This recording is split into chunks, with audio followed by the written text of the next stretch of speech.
How to clip video on iPhone. To get started, first of all go ahead and open up the Photos application on your iPhone.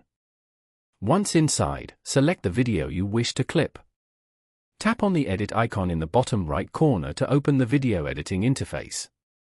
At the bottom of the screen, you will see a timeline of your video. Drag the yellow handles at either the beginning or the end of the film strip timeline. You can press the play button to preview your trimmed video before saving. Once you are satisfied with the edit, tap on the Done button in the top right corner. From the menu that appears, select Save Video as New Clip.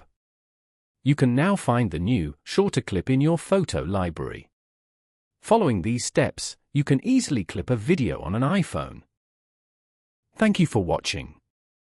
Please leave a like if this tutorial helped you, or leave a comment below if you have any questions related to the video.